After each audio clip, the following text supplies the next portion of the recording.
There we go. Okay.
All right. We are here. What's going on, fellas? It's JJ What's going? Snowman. All right. We are here. Yep. I hear myself. Oh my bad. Yeah, in the audio background. Yeah. your boy Ash the man. What's going on, everybody? Yeah. I'm JJ Wilson on the tube, better known as JJ Starwin on the StreamYard. And we are here with Ashton Man, Eternal Bitches Podcast, episode 25. 25. And 25! man, 25 of these boys, JJ, 25. Goodness. Damn. I know, right? In 6 months. 6 months. Woo. And we've been doing this thing. And I want to say thank you to y'all who've been joining in, showing us that love. Appreciate it very much. All right. Yeah, we got a bunch of guys in here tonight. Great. Yeah, let's see. Let's go down the list. Yeah, Jonah's in the building. Azrael's here, of course. Yeah, good job on them exams. I know you passed them. Mega Drive is in. Philip O, what's good? And Killer J, yep. And Sigma Jones. Oh, J Chip. My bad, J Chip. G Band. G-Band. All right, man. Hey, appreciate that, man. You know, we're trying to do our thing here. So we all know that we've been having a very eventful week. So, man, it's that time. Yeah, where to begin? Woo. Well, we are going to talk anime first because it's kind of a little bit shorter this time around. And shout out to Video Game Lover. He just put up a post on the Discord with the Rurouni Kenshin trailer. I saw it, and it's covering the final arc of the tale. Well, that is basically based on the movie with Enshi, the little brother Tomoe, Himura's old girlfriend that died. So that should be interesting. I have not seen the live action film, but that should be quite entertaining for those that are fans of the series. Mm-hmm. Oh yeah, thanks, G Bane. We appreciate that, man. No doubt about it. Yep. And what else has been happening, man? So much crap. Like off the gaming world, off the anime world, and even going into this, like it's been like turning heads every time, and it's freaking tax season coming up. Like, man, I had to deal with that mess. Like, crap, man. Oh, and real quick, you already know that the new stimulus bill was passed, signed. Know a few people who already got their stimulus already hit their account. Day. Oh, shit. Yes. I mean, I got mine pretty fast too. The second one, but yeah, it should come in the coming days. Nah, not with me. Oh, cool. Sigma said when he goes to Japan, he's gonna find the grave that of the guy that inspired Himura Batosai. Oh, yeah. I know he's been playing that for the past year and a half, man. Yeah, been saying it on the live stream. So yeah, we'll keep an eye out, Sigma, for sure. J Chip says, I hope the movie can adapt the final arc well. And I hope so too. Savage, all 3 movies are good. Nice. Oh, Savage said his hit this account today. Just shit. Getting a PS5 with that. Oh yeah. Ash got that PS5. How's it been? How's that experience?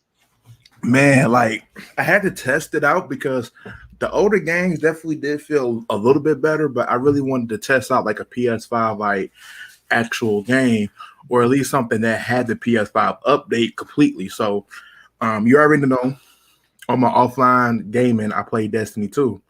I played Destiny 2 with the PS5 upgrade. My God.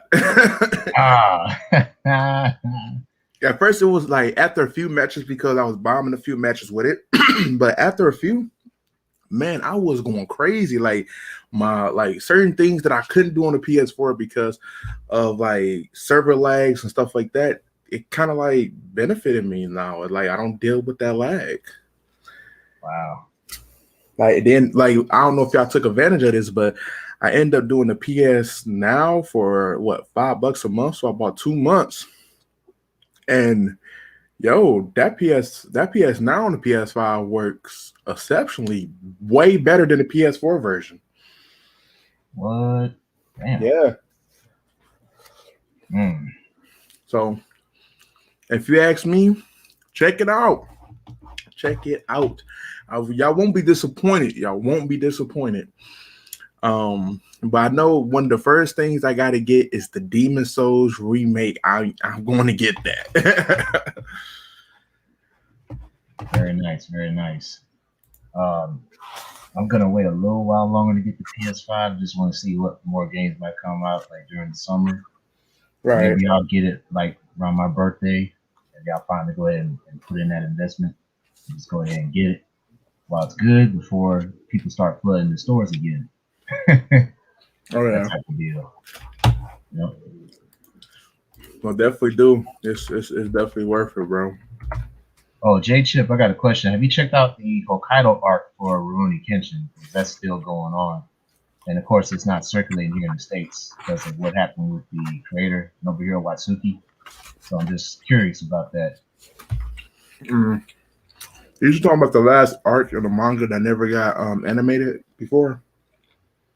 Well, he started the arc about 4 years ago, I think, or 5 years ago, the Hokkaido arc. I know for a fact that's not animated.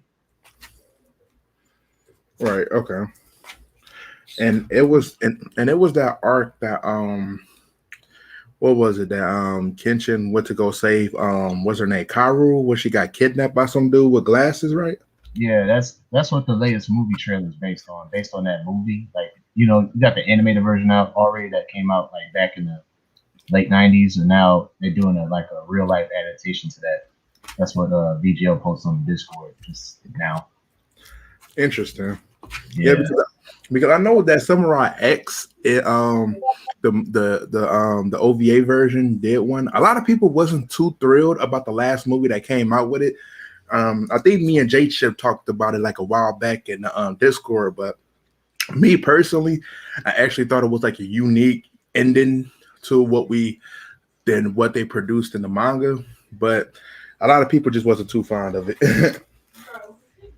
Oh, okay. He said he hasn't checked it out yet. I looked at the early chapters. It's got an interesting tale to it. There's some new characters in there. Like it's a bunch of young people in there now, and Yaiko's a little older. Sanosuke came back from traveling the world. So and then next thing you know, they ended up going to Hokkaido because I'll give you a little backstory. Apparently, Kaoru's father is still alive, but I'm not sure if that was a false rumor or what. That's one of the big reasons why they're going up there. And there's like a new threat going on in that part of Japan. So very interesting series. Like it's gone up to like 30 chapters now. So it's quite lengthy. I haven't picked it up since chapter 7. It's been crazy. Oh man. Yeah. Well, I mean, it sounds like it's going to be the shit because I actually enjoy the live action with Rurouni Kenshin. It's actually probably like one of the only live actions that I actually like. So that's actually pretty good. Mm-hmm. Yeah. The only live action. It's just not circulated here in the States, man. That's the thing. Yeah, I mean, it usually doesn't, but that's fine. I mean, more for me. Yeah. Oh, congrats, Joe. He's at 770. Count. Good job. And man, I've seen the video too, man. He ride crazy. We're gonna touch on that stuff later though for you. Oh yeah, these trolls have been out of control this week, man. They really have. Y'all been wilding too hard, way too hard. Yeah. Mm-mm-mm. I think we need a class trial on to get the blacking. Ooh, class trial. Ding, ding, ding. I think it's an execution is in order. Oh boy, man, it's like, man, and then of course we're going to state the obvious later on, but yeah, we're about 11 minutes in, and it's time for us to get started. So, yeah, let's cover this. Let's cover the anime because anime definitely is going to be like shorter on this part, but it's still good to see. So one of the first things that I do know that I want to cover, and this is something that JJ actually posted toward me and actually found it like quite interesting. So let me share screen it. Alrighty. And it's the Mappa Reviews Remain Water Polo TV anime with Tiger Bunny writer. So I'm about to share screen it now. Do I remember Prince of Fallen? No, I haven't. I don't think I've seen that, Azrael.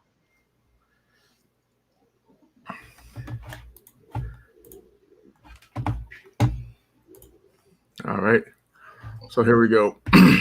So Anime Studio Mappa announced on Friday that it's producing a new original water polo television anime titled Remain with the Tiger and Bunny head writer Musafumi. You're going to have to pronounce that, JJ. I'm going to fuck that. All right, yeah. I got you. Masafumi Nishida. Okay, Nishida. Okay, serving as the co-creator, chief director, series script supervisor, and script writer for every episode, and audio director. The anime will premiere this year.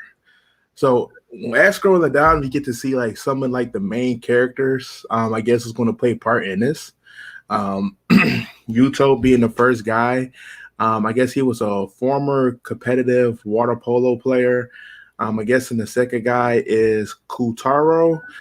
He is the younger friend from the middle school who followed him to the same high school. Subaru, which he is the captain of the water polo team. And then Lynn, as I guess she is someone who is acknowledged about Minato's past. So we definitely got now I ain't gonna say the most interesting cast, but it definitely does seem like it would be something like different, for what we are used to with anime. Well, the reason why I looked at this anime is because this is like the first water polo anime ever. And Right. It's a sports anime, which sports animes don't really get a lot of buzz, I guess, because I guess the average anime audience is not into sports like that. Right. But when I saw it, I was like, oh, okay, this might actually be pretty good, because I'm just coming off watching I Hear in the Sora, and that was an underrated anime in my opinion. It was Right. it was surprisingly deep in story. And so I figured maybe this one hopefully might be the same. So I will definitely keep my eyes peeled on this, as I'm not familiar with the sport of water polo. So yeah, this should be a pretty good show, hopefully. If they Yeah, do it right. I mean, let's not have any weird developments going on like we've seen in Skate Infinite right now. But yeah, this right. looks like it has promising. This looks like it's going to have a promising tale to it. So yeah, we'll Right. keep our eyes open on Remain. And then it's the head writer for the chief director, and they actually did the Tiger and Bunny. So it's definitely interesting to see what they're going to be doing with this. I mean, like you said, I'm happy for it. Hopefully, we can get some more things going on, get some more information, see how the plot thickens as they review some more things for us. So, man, but good find, JJ. That was pretty awesome. Yeah, I was checking out Azrael's comment. Didn't think Prince of Fallen made a video on me. Oh, that's a YouTube channel. Okay.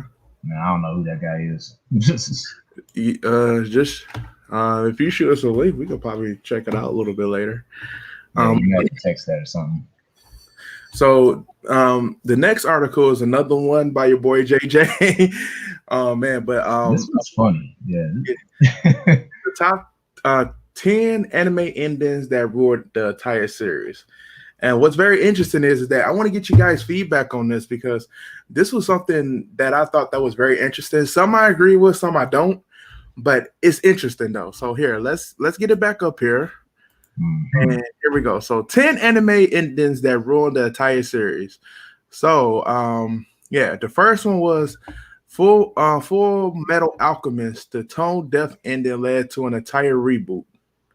So apparently one of the most malignant endings to an anime series in the conclusion of the 2003 original Full Metal Alchemist series. The anime began strong, but it suffers for what derails many anime that quickly adapt a popular manga series before it's finished. So yeah, and if you remember the Full Metal Alchemist, there's two series versions. There's the regular Full Metal Alchemist, and then there's Brotherhood. But a lot of people feel like the first one is the failure between the two, because it started off strong, just like you said, but it suffers along the way. Like it started to jump a lot, and it left certain characters out of it. And since the manga was never finished, it kind of went with like a slightly different ending. So yeah, JJ, what you feel about this one? It's certainly intriguing. Unfortunately, I've not seen the ending for the Full Metal Alchemist overall. Like I've seen like parts of it, but yeah, that's what the author of this article says. I mean, I guess I can't really say too much here. Well, let's Dang. see. So yeah, so anybody who is like a little bit more how can I say it, a little bit more stronger into the Full Metal Alchemist series, being that you watch both of the series, could you like leave some information down? What you guys think about it? How you guys feel about the ending? About the ending, and do a comparison. I would definitely like to hear that. So let's move on to the next one. So Tokyo Ghoul wrote a continuous to drag on a classic manga series. So this one, I'm kind of biased about it, because Tokyo Ghoul, I feel like I'm gonna just read it out to you guys, and then I'm gonna go into what I think about it. It still stings to think about just how the disastrous Tokyo Ghoul anime adaptation is, and that its poor reputation has even negatively affected the manga. The Tokyo Ghoul franchise became another victim of playing fast and loose with source material. Tokyo Ghoul A picks up from a climactic finale of the original name, where Kaneki embraces his darker ghoul side. There's strong material to pull from in the manga, but the anime instead does its own thing and um trade heightened battles with mediocre. I'm pronouncing that wrong shit. Molecularly routing. So Tokyo Ghoul retries to fix this mess, but it's later too late. Now, Tokyo Ghoul. The anime, I think it suffers from more than just like like, fast and loose with source materials. I mean, can be something to be said about like it kind of like moving at a very fast pace, but it's just the lack of creativity to really go into like going with the details. Because to me, yes, it do have a lack of source material, which you don't see certain fights or certain events that happen that really does go into the depth of Kaneki. Now, I do think for what is being shown, if you didn't know anything about the manga, you probably would enjoy Tokyo Ghoul a lot more. But for the people who do read the manga, go to the anime, you're not gonna find it too well, or because of the fact that they leave certain things out, certain things won't make sense. Heck, I can even go into this for you. Even the manga itself hasn't even like closed out on a lot of mysteries that's still going on with the Tokyo Ghoul universe, in which why people still is wanting a third installment of Tokyo Ghoul. So that's just my opinion about it. Man, it seems like there's a correlation here going on. A lot of these anime endings are drifting from the manga conclusion itself. That's kind of like the correlation I'm seeing already. We're just like 2 ranks in. Right. And it seems like that could be a lot of his problems. And I think one of the things that these studios be looking at is that a lot of people don't read manga, but that's actually not the case. When you got YouTube now, people read on this stuff now, or just listen to what people talk about it. But let's go into Soul Eater. Soul Eater forgets his major theme for a flashy finish. Soul Eater is a fun shonen series that crafts at a addictive premise where teams of weapons wielders and their humanoid death side weapons claim souls. Soul Eater does a great job for 50 episodes, but its final installment goes off the book in a way that just confusing. So yeah, overall, it basically goes into like exactly what happened in the last fight. JJ, you seen Soul Eater, right? Actually, I have not Soul Eater. Okay, well, Soul Eater, I would say this is like the same people, or at least almost the same team that does Fire Force. Now the ending to this is crazy. Like it doesn't make any sense. Now look, this whole picture right here looks cool and everything. Like it looked like she about to just cave my man shit in, but that's not even the case. And again, a lot of this, I didn't say this before, but just in case if y'all haven't, a lot of this does deal with spoilers. If you haven't checked out the animes or anything like that, if it's been out for a while, I would say probably read up on it. But if not, then it definitely going into some type of spoiler territory. But like basically they facing this particular Death Reaper because of the fact that it was a lot of play in his revival and nothing really worked. Nothing was doing anything to this guy. The 6 people that teamed up to face him, they was getting bodied. Now all of a sudden, the one thing that could take my man's down was just believing yourself and throwing this weak ass punch that did nothing to him. But since she believed that she could defeat him, that defeated him.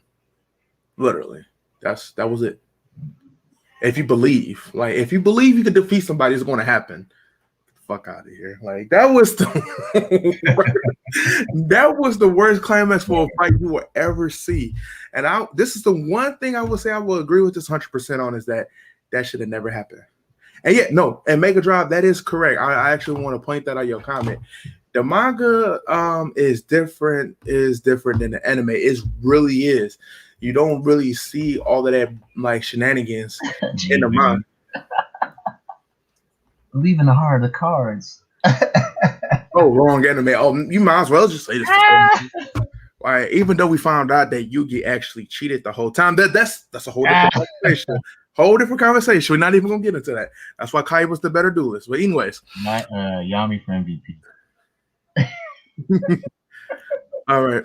So Sword Art Online throws characterization out of the window for an easy ending. Sword Art Online indulged in many of the staples of the Isekai genre, but the relationship that forms between newcomer Kirito and Asai is genuinely sweet. There's a strong foundation of Sword Art Online, and which makes it a haphazard ending, such as a disappointment. Character motivations are completely abandoned. Asuna is turned into a frail and passive individual while the villainous Kira reveals that he didn't even have a reason for his murderous scheme. Kirito's final actions regarding the release of the World Seed feel just as random, and it weakens everything that comes before it. Yeah. at this at this point, I mean, I don't even consider the first season to be like to even be an ending. And honestly, it's not even the best way to describe Sword Art Online. I mean, yes, of course, the SAO is like the foundation, the foundation gaming program that started the whole series off. But I still don't believe like it's the strongest point. To me, Alization is like the best representation you're going to get for this. But As I was like, he didn't like none of Sword Art Online. it's like Azra. Look, look. I'll be honest with you. This is I could give you how Sword Art track record is. Now, season one, you're gonna break it up into two parts. The first part was fire. The first part was fire. Second part, Gun Gale, which is season two, and then the whole like fairy world after that, dealing with the cancer chick. The whole season two is just terrible. Don't even. I don't even want to include that. But when you talk about Alization is fire. I'm sorry. That should actually like that should have been Sword Art season one. All of this should have just been a prelogue or like an OVA movie somewhere down the line. But like, oh man, Azra, look, I mean, I can't convince you.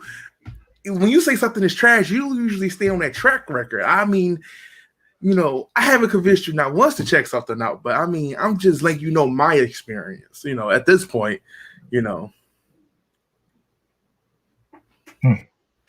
So, but I mean, like I said, if you looking for a good Sword Art one to watch, I would say Alization. But this pretty much tells an obvious theme with Sword Art is that the second part to season one just really didn't make no sense or open us to a bunch of bullshit. So, moving along now, a future fairy's ambition epilogue ruins any sense of closure. Now, Future Diary is a suspenseful series where a dozen powerful dairies. That's right, or is it trying to say diaries? I said dairies. Shit. Diaries are let loose, a lot of which have the ability to not just predict the future, but help the god of time and space like his successor. Future Diary properly wraps up in the loose ends, only to go out on an unsuccessful cliffhanger.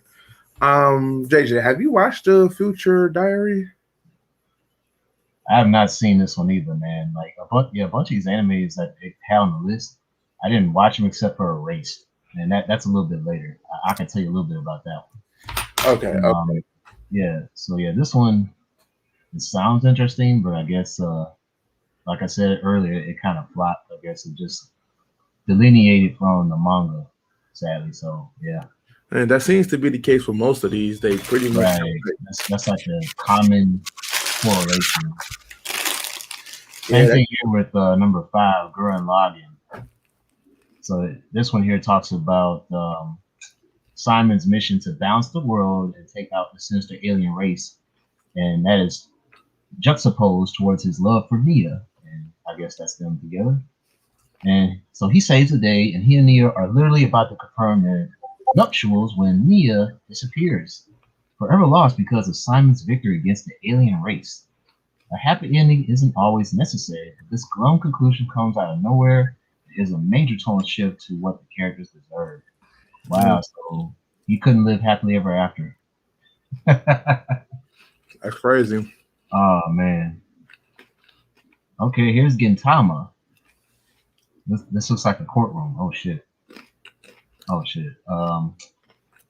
In one of the most ridiculous ways to conclude the series, and while it might frustrate some people that were hungry for resolution, it's an ending that is pure, undulated Gintama. It's as perfect as it is frustrating. So apparently this one got canceled, is what they're saying. Like the It didn't go all the way through the manga's like true ending, so that's messed up. Okay, here's Erased. That's number 3. So following on the list, this is number 3, Erased. I could tell you a little bit about this one. This is like a mystery anime, and I think it does kind of deal a little bit with mystery, like the boy here. And see, it's been a long time since I watched this series. Like, he's basically solving a murder of this girl here that died, and they're trying to figure out who killed her and stuff like that. And let me read on with the paragraph. Erased is a phenomenal mystery series that combines time travel. Oh yeah, I forgot about that too. A vicious serial killer and a supernatural mission into a thoroughly unpredictable experience. Every attempt that Satoru, okay, that's his name, Satoru makes to figure out the identity of this criminal becomes more thrilling than the last. So it feels rather empty when the big villain is revealed. His motivations are never made clear. So sometimes the random and undecipherable nature of a killer is what makes them so terrifying. The audiences wanted answers in Erased, and the thin nature of the culprit makes Sarato's one feel somewhat empty. Yeah, I think I remember the ending of that episode. The dude was in a wheelchair of all things, and I think he tried to kill your boy because he exposed him for being a killer, and he ended up dying. You know, like he ended up like, oh man, it was a gruesome death, man. It was crazy. Like that series was way out there too. If you guys ever check it out, Erased. Yeah, I still got it on my list because I heard nothing but like good things about it. This is kind of like the first thing I heard that somebody said that it turns out like the ending to be a blank slate. I'm sorry. So interesting. Yeah, it is. Let's check out number 2, Neon Genesis Evangelion. Oh wow. Let's see. It's a mecha series. Yep. And it's rightfully earned its reputation as one of the most mind-bending anime of all time. Evangelion, like nothing else, largely due to Hideaki Anno's intense involvement in the series production. It's Anno's own feelings and doubts that take over the end of the series and evolve into Haiti philosophical ruminations rather than a tangible action conclusion. Evangelion's ending caused such an uproar that it led to the release of Death and Rebirth, the end of Evangelion, and even the current rebuild of Evangelion films continue to redo the series' controversial final act. Oh wow, yeah. Look at this guy. He's trying to choose between these 3 girls. Hey man, look, why choose 3? We can have them all, bro. Damn. No. And here's number 1 on their list, Claymore. Ooh, that's. I don't remember the series either. No, I remember it. Here, so Claymore creates a rich world that is full of interesting monsters known as the Yoma, as well as the female Claymore warriors that hunts them down. Claire is an effective and aggressive protagonist in the violent series, but the immersive world it creates only gets hurt by the uproar conclusion. Claymore final episode rushed through a ton of content, so none of the events and characters' motivation feel justified. What's even more is that it creates a loose cliffhanger that never gets followed up on. That's unnecessary threads and a unsatisfying amount a payoff around the conclusions as what hurt Claymore. Now, I will agree it did end on a cliffhanger because Claymore World is really interesting in the way that she developed because in Claymore, you have the main protagonist, Claire, in which the way that the Claymore world works, of course, with the Claymore warriors being all female, they go by ranks, and the ranks go all the way up, I think, to like 52, almost the same thing as states, because each Claymore is stationed in a particular area.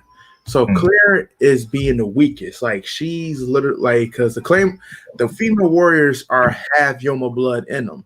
So she has the least amount of Yoma blood, and the way that she was turned into a Claymore warrior wasn't really unheard of. So her strength really, really lacked or whatever. So Right. and then she stumbled upon a boy or whatever, and she got attached to him, and then they end up getting separated. Now the boy plays a big part into the series later on in the manga because like years pass, she goes into training. She learns some new moves. she comes to stand out as being one of the strongest warriors. Of course, someone being the weakest, of course, they want to like kind of like bridge them so that they would have a story to tell, but yeah, they didn't really have much of a room. Like so much that happened. We already know that adaptations with animes is never the great when it comes from manga to anime. No, it's not. It's Not at all. it like I think the only one that could be nearly as perfect is probably One Piece. That's probably like the only one. Everybody else suffers from that.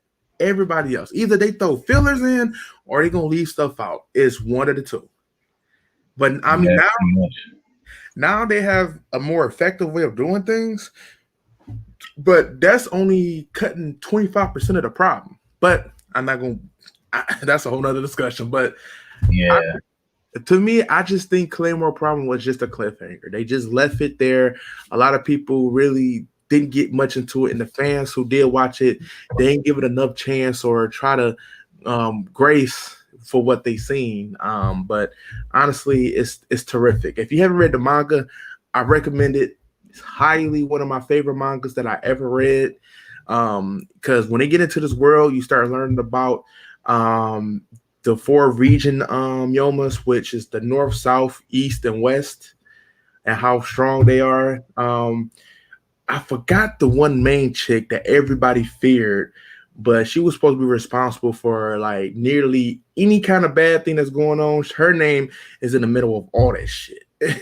And then and then like the organization that the Claymore Warriors follow, the organization was even doing shit behind the scenes. And so like with Claire and her group kind of like disbanded because it was a thing that was forbidden, is that when they start to turn into a Yoma at that point, because that's what eventually happened to the Warriors. They eventually turned into a Yoma, but if they were to revert back into their human forms, they consider them to be highly dangerous and they have to be taken out. So they used this beast that they created in a lab to kill any Yoma that comes into his valley. Claire and her group of followers was able to kill that beast, and they end up being deserters. So and that's how they kind of like was in the middle of everything. Like, hey, we're fighting the evil people, but we also fighting the organization that put us into this position. So like I said, the manga does a terrific job with that, and I mean, it's great. It's great. Nice. But you know what anime they forgot to put in here? Prison School. Oh my god. Yeah, yo, they really forgot to put that in there because Prison School was, oh my god. I think that's like one of our oldest videos, and I think that's around the same time we actually start like vibing on the YouTube YouTube. Yeah. Yeah.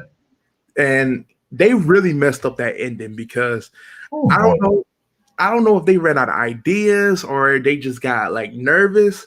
No, I think the author was trolling, man, because at that point, like people were getting kind of mad at him for how he was portraying Hana and how he's portraying Kyoshi and stuff. Yeah, and, at the very end, he had to turn Chio of all people into a rat, just like her sister was. I'm like, damn, man, like way to mess up a good thing, Yeah, because like it got to the point to where it's like when you got online, it was either you was Team Chio or you was Team Hana. Yep. Honestly, I was Team Hana because she favored my man's fetish. Like, he's into that freak stuff, watching, the X-rated movies, and I mean, he technically, peed on her and she peed on him. So, man. And it's like, look, and the crazy thing is, anytime he was in a jam, she was there to bail him out. Like, I was like, yo, that's his bottom chick. He needs her. And it's like, again, Chio was willing to, but I'm sorry, her track record, her resume wasn't adding up. I'm sorry. Well, it wasn't adding up because she was inexperienced. Like, she wasn't known to be a dirty girl. She was pretty much a clean girl. Whereas Hana, she was down for whatever. She was not. Look, when I like, yo, like, honestly, look, that manga, even though it made me mad, I still had some fun time reading it because the shit that goes on and what they could have put in season 2 would have had y'all laughing. And they didn't need to do a season 3 because you would have got that bullshit, would have been mad. Yeah. But yeah, they totally forgot about that. That's one of them. And honestly, they technically could put Ronin Kenshin in here because the anime gave us like fillers instead of the actual story after the second season. So yeah, you could put that in there too. What Rapture said? Hold on. Are you Oh, talking about that first article we did? That no, was hentai? Really? That's hentai? Come on, man. I think Remain is a hentai. Remain is a hentai. Wow. Okay. Thanks for the heads up. But I will be checking this anime out on the low, and we'll see how down and dirty it gets. If it's prison school down and dirty, then okay. But if not, then yeah, you might have to take back what you said. Oh my gosh, man. But I'm glad you touched on Rurouni Kenshin for a second because while the very latter part of the series, the anime series, was fillers and stuff, there were a few gems. I particularly like the one with the Germans in there when they came to Japan to look for that flower elixir for like eternal youth. I thought that little mini series was actually pretty good. And to a lesser degree, the Christian one with the guy that learned Himura's swordsmanship. He was going out calling himself like the next son of Christ and everything. And then he had a little sister that was like they had like a little romance going on with Sanosuke, but she ended up having tuberculosis and died. So those few little episodes in the filler arc of Rurouni Kenshin I actually like, especially the German one. But yeah, it could have ended a lot better, but it pretty much at that point it was like out of ideas and it was more like fan service stuff. Right. I think he's talking about prison school. Yeah, prison school. Yeah. We were talking about prison school. We said that should have been in the list, even though it was more manga related. That should have definitely been on the list for most disappointing ending for a series. Right. It should have, honestly. Yeah, but overall, that's the listing. To me, it was kind of like a hit and miss list, but at the same time, Right. it definitely kind of like piqued our interest of like what they can do to kind of like improve on the anime adaptation from the manga. Heck, actually, to tell you the truth, because I definitely been kind of like stumbling around and been trying to improve on video quality. So one of the videos that I do want to go ahead and post is actually a anime versus manga thing. So I'm gonna try to get that out Sunday. Sunday is going to be the day that I'm gonna try to get that out for. So, but yeah, let's go ahead and get into this one now. I know that y'all all heard between me, JJ, and VGL that Megalobox 2 Nomad is getting this release, but they actually did a little bit of a new trailer, and we actually got to see some additional characters and what their position is going to be in the anime. So without further ado, let me go ahead and share screen this, and we about to see this new trailer.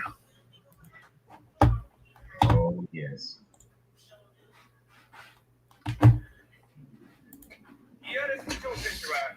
あんた似てるね。ギアレス・ジョーに。壊しちまったんだ。てめえの手で何もかも。人生を無駄に浪費し、さまよい続ける罪人。あんたがノマドか。俺がどうなろうがねえよと。あんたらはただ客から金をしごいてばいいんだ。薬が切れちまったか。ギアレス・ジョー。俺はまだあんたが見せてくれた夢から覚めちゃいないんだ。あんたは生身でリングに上がり、チャンピオンになった。夢を見るのはあんたの勝手だ。忘れたのか、てめえがしたことを。本当にこれで終わりなのかよ。なあおっさん、覚えてるか。とっくの昔に消えたと思ってた小さな明かりがまだ消えずに残ってたんだ。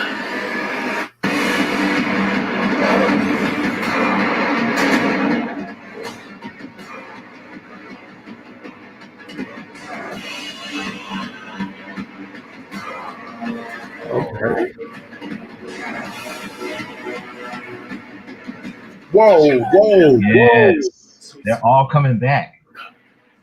だから頼むよ。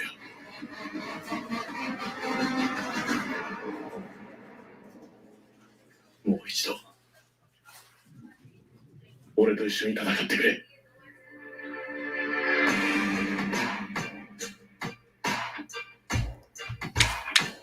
God damn, that is good.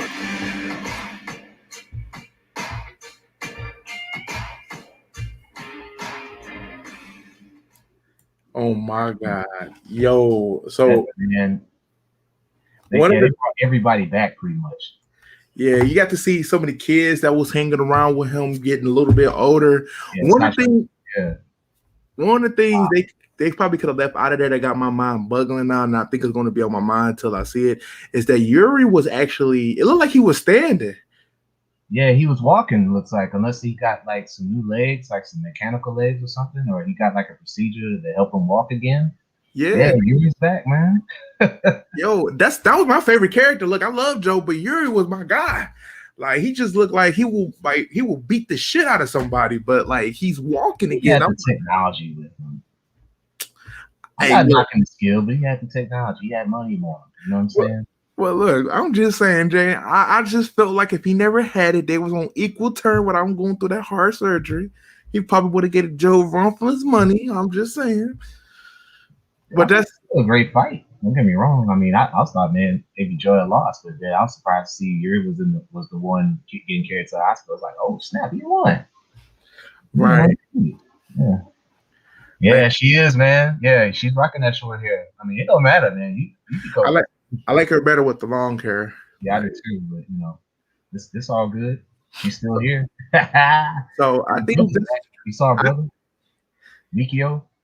Yeah, all of them back. And what's actually so crazy about this trailer? Why I probably like this trailer a little bit more than the first one is because I feel like this is a little bit more personal, focusing on Joe as the protagonist, and it adds a little bit more insight. Of course, you know, first trailer just going to be just to get the name out of there, but this trailer just didn't feel like just another trailer they released, and they like, hey, look, you know, let me give you a little bit more, and that's what they did. They gave us extra sauce.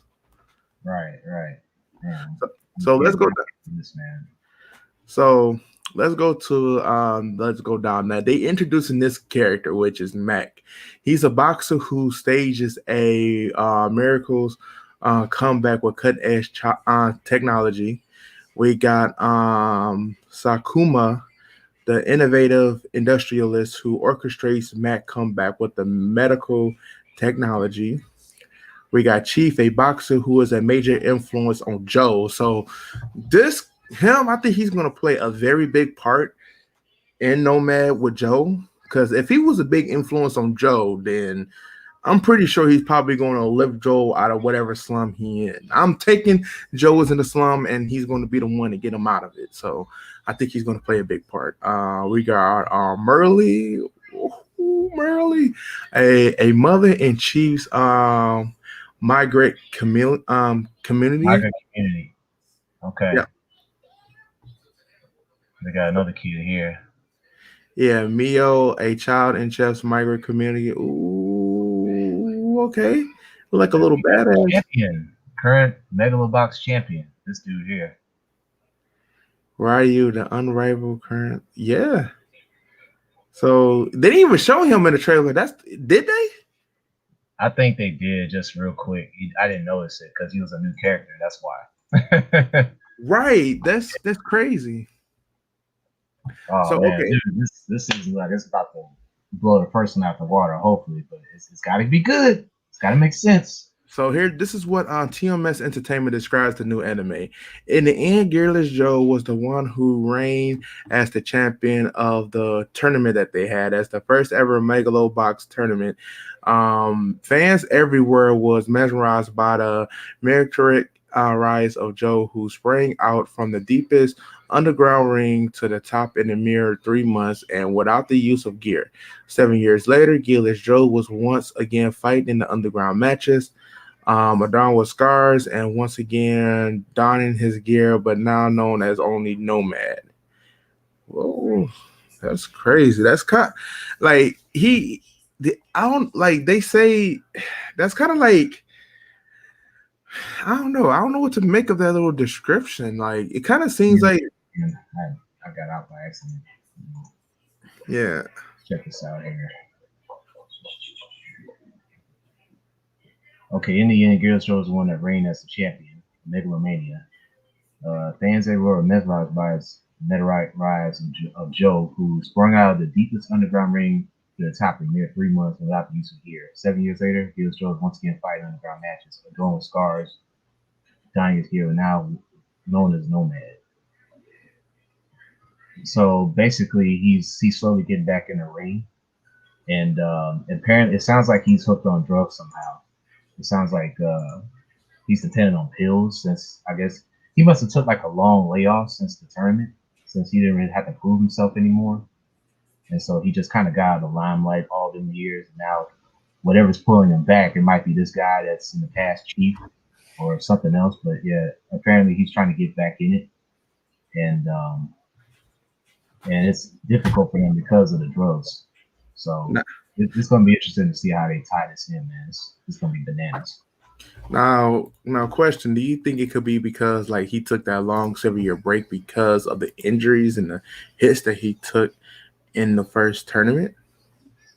I think that's part of the reason, but I think it's something more psychological too. You know, something must have happened in between them years to keep him from sharing that limelight that he got as champion. And he, of course, he had to relinquish the title because he wasn't fighting anyone. Now it's just for you guy now. See, so something happened. They're gonna explain it. I have faith in creators. Interesting. Well, that's definitely something too. That's definitely something. So, honestly, can't wait. Can't. Hyped. So yeah, coming off of Megalobox again, these animes with creating black characters is definitely something very, very unique. So now we're about to talk about this other anime. It's called Yososuke. Yasuke. Huh? Yasuke. Okay, I say Yososuke. Yasuke. So Yasuke. Here I'm about to share a screen for you. So this particular anime, again, black leading character, it deals just to make sure I have this correctly, because I know this ties into the whole Nobunaga thing. This is the guy that serves Nobunaga, like kind of like one of his right hands, correct? Yes. Okay. So Netflix describes the story in a war-torn, fatal Japan filled with mechs and magic. The greatest Ronin ever known, Yasuke, struggles to maintain a peaceful existence after a past life of violence. But when a local village becomes the center of a social haven between warring daimyo. Daimyo, ain't that like a sort of a status of a samurai? Daimyo is equivalent to a lord. Okay. All right. I just didn't remember because I forgot the ranks for the samurai. So okay. Right. Okay, so Yasuke must take up his sword, transport a mysterious kid who is the target of dark forces and bloodthirsty warlords. The story of Yasuke, the first African samurai who actually served the legendary Oda Nobunaga, will be released to the world. The story protagonist is based on a historical figure, Yasuke, a samurai of Africa or African origin who served under Nobunaga during Japan's Warring States period in the 16th century. So yeah, so as you can see, this is his design. Of course, the design of Nobunaga. A couple of scenes right here. They haven't released a trailer yet. I tried looking for it because at first I thought I found one, but it was just people rehashing the images that you see right here, and I was like, nah, this might as well just give me the actual article source. But JJ, how you feel about this? This looks very intriguing here, I have to say. Hopefully when they do this story, it will be compelling, it will be captivating, and hopefully it'll do this guy some justice. outside of him being the retainer of Nobunaga, I mean, they described his characteristics as being very tall and actually a ladies' man, so to speak. Because as he was working under Nobunaga, he had captured the hearts of many women. So yeah, this dude here, man, he's nothing. He's no pushover. He was bigger than most Japanese men back in the day, from what I read. So outside of his physical traits, like there isn't a lot that was said about him. If you played Neo, they kind of expand on his life a little more. It turns out like he actually protected Nobunaga even after death when you fight as William. And when you eventually kill Yasuke, he kind of tells you why he did what he did. And his last promise to his lord, like he was going to serve him even after death and stuff like that. So I don't know if that's going to be the case with this anime, but it's definitely going to touch on how, I guess, people of African descent descended from the continent all the way up to Japan. So hopefully they do it justice, and there's no like racialist undertones involved, if you know what I mean. Right. Well, we except for having a 6-episode series, which of course, with it being on Netflix, I think we could expect to see it being in some form of good detailing. So yeah. So honestly, that's what I was afraid of, BGL. They're trying to make it all political because they're getting their pains in a bunch that there's an anime that's featuring a black person on there. You know, like that's not supposed to happen. But like I said, if they do the story right, this could be a very good series here, and it might even be a continuation. They could probably make more tales out of this. I don't know. And Yasuke is not the only African samurai to reach Japan. Like there were actually several samurai that were black in Japan during the Sengoku era. From what I've read, a lot of them went back and forth from Japan to other lands across Asia and even going back to Europe. So this was a trade. This was all part of the slave trade. Yeah, that's what happens. You never know what exactly is going to be like the reason why or anything like that. You just know that it's just going to happen. So with this being said, I mean, I'm hyped for it because of the fact that, you know, they touched on his story on so many occasions, and actually getting a dedicated anime for him is actually something. You know, we got a lot of stuff. At this point, you should know a little bit about Nobunaga at this point, like to the point to where it's more common. But I think this particular character needs to have some light shine on him since he actually has a story to tell himself. So it's interesting. No doubt about it. So overall, that covers on the anime side. That actually took a little bit longer than what I thought. But we got a couple of game trailers we haven't seen yet. Those would be pretty fast. Yeah. So, but let's go ahead and start with this one. Now, this game I'm actually totally psyched for. And that's Tales of Arise, the next Tales of game. Now, Tales of Berseria, I love it so much that I call it like literally like my favorite out of the Tales series. Really enjoy it. But Tales of Arise does look interesting. So I hope you guys like it. So let's play it. Peggy 12.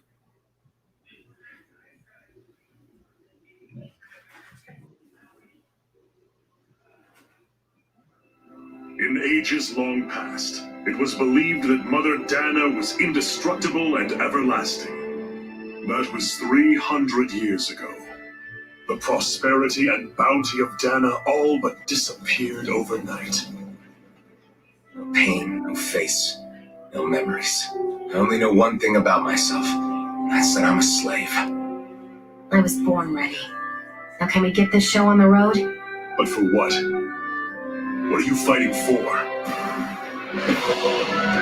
To free the Danans from the yoke of their abusive oppressors. To break the shackles of our enslavers. We've got a better chance working together. To live and taste freedom! I may be giving you the sword, but you still need me to unleash its power. Try not to forget that.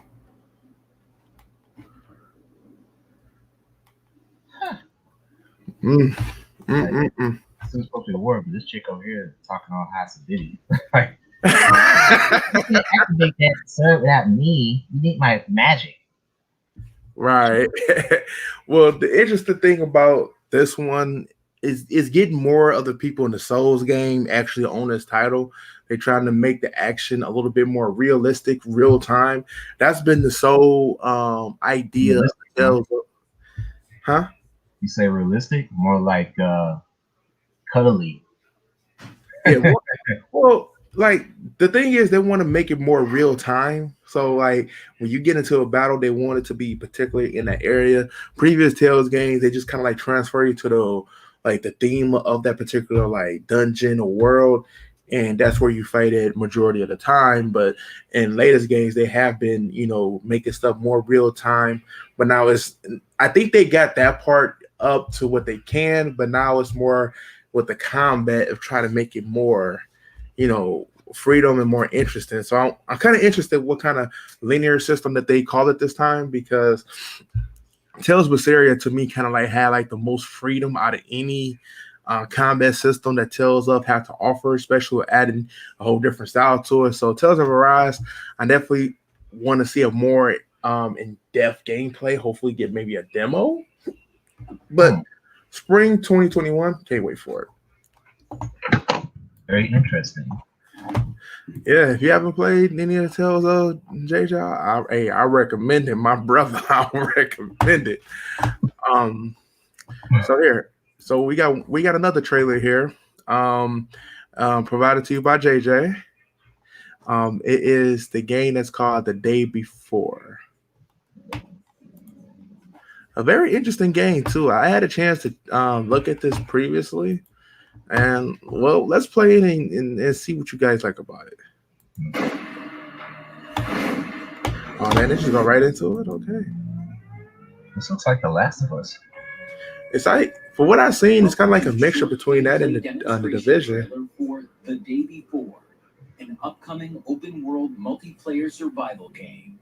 The Day Before features a huge, stunningly detailed post-apocalyptic world destroyed by a terrible virus. Running out of fuel. Great, man. Awesome. We'll look around here, I guess.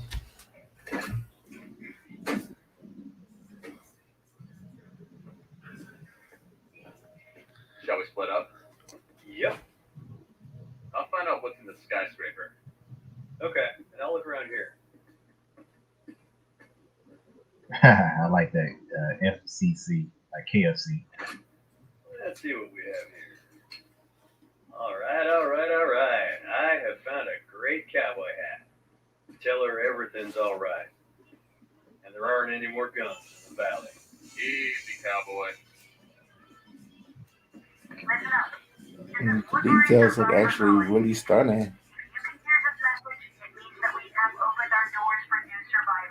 Why do the guy look like Joe?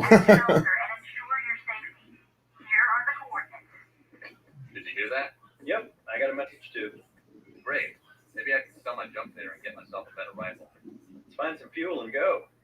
In the survivor colony, you can sell and buy any items, as well as cooperate with other players.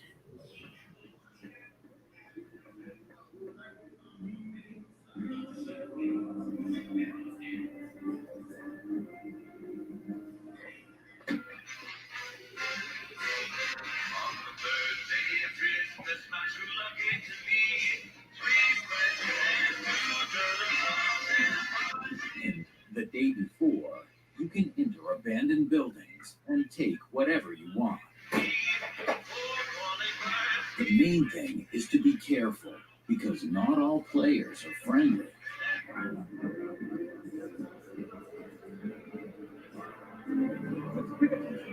Get out of here. Let's check it out. Oh, shit. Got company. Use your help now. Things are about to get heated.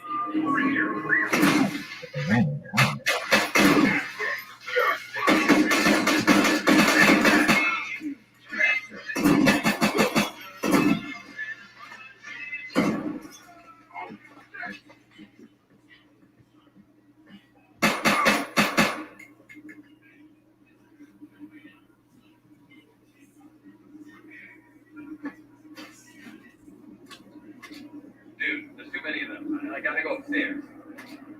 Okay, I'm running for you. The snowstorm is starting right now, and the temperature is falling fast. Remember that when you shoot and make unnecessary noise, it can attract unwanted guests even more terrifying than other players.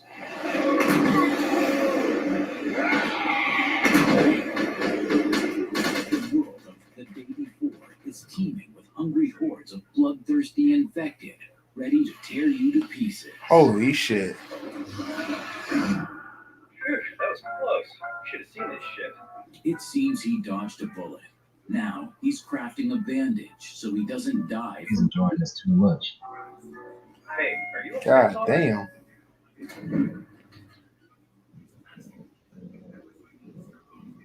Yo, what the fuck? Shit. There's the zombies.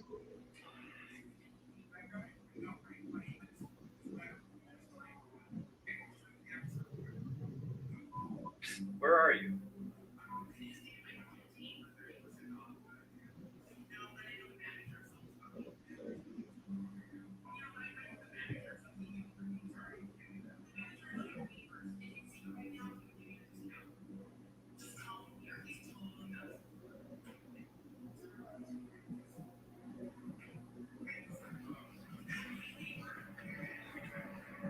What the?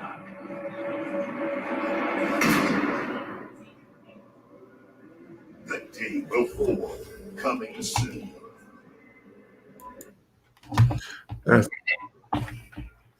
Yeah, I ain't gonna lie to you. It seemed like they didn't took stuff for both.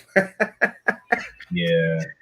From the division. I also didn't like how casual this guy was running around shooting things up. Like it was like a stroll in the park. Like, dude, you in a fight for your life. What you doing about cheering instead? Like, what? Like, man, like, this isn't Fortnite.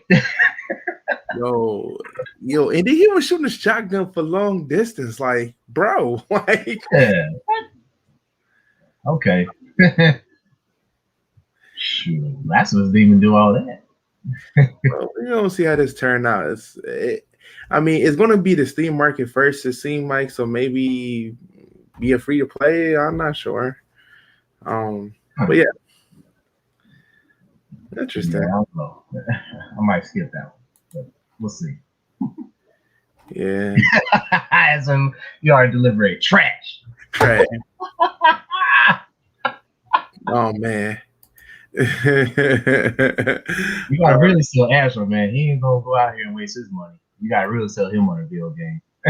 Right. I feel you, Astro. Look, money's tight, and they ain't getting none of that.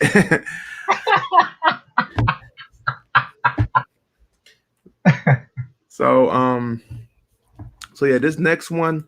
Now, if y'all all is familiar, Dynasty. Yeah. Romance of the Three Kingdoms. Yeah. Me and JJ have streamed Dynasty Warriors, on our channels and live action. I mean, enough said. Let's check it out. Oh man. Oh, boy.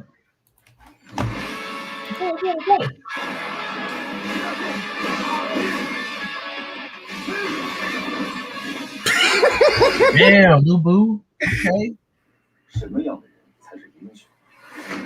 Yo. I thought Lou Boo would be bigger. Don't go.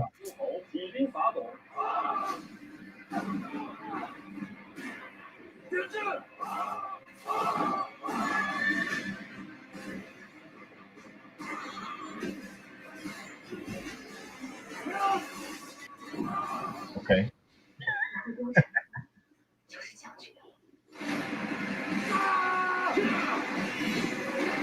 On you. You in a shot. Whoa.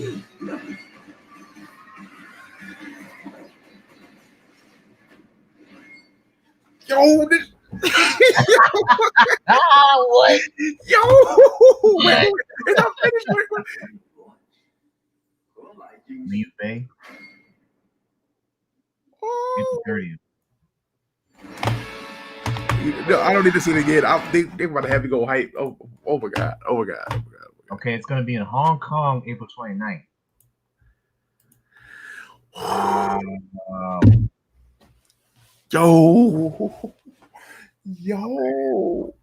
Yo, they try to make it just like the game. And it seems like they're gonna cover the whole Hulao gate. Like they're gonna cover it because they had all those guys in there. They even had Yuan Shao. And I think they was showing Cao Cao at the end of it. At the very end, yeah, I think that was Cao Cao minus the beard. Yeah, so it is going to be a film, except for like JJ said, Hong Kong the 29th and mainland China in April 30th. So April 29th, Hong Kong and mainland China, April 30th. Hopefully, we could probably try to find this online because that shit look hype as hell. That shit look like it could be entertaining, man. And that's loosely based off the game. Oh, dude. Like the horse battles even seem cold. I'm like, what? Yo, flying in the air, throwing lightning bolts with that spear. Come on, man. And then I think they picked somebody very, very interesting to play Don Zero because he looked exactly like a fat, greasy fuck. Yeah. They did a pretty good job characterizing Don as well.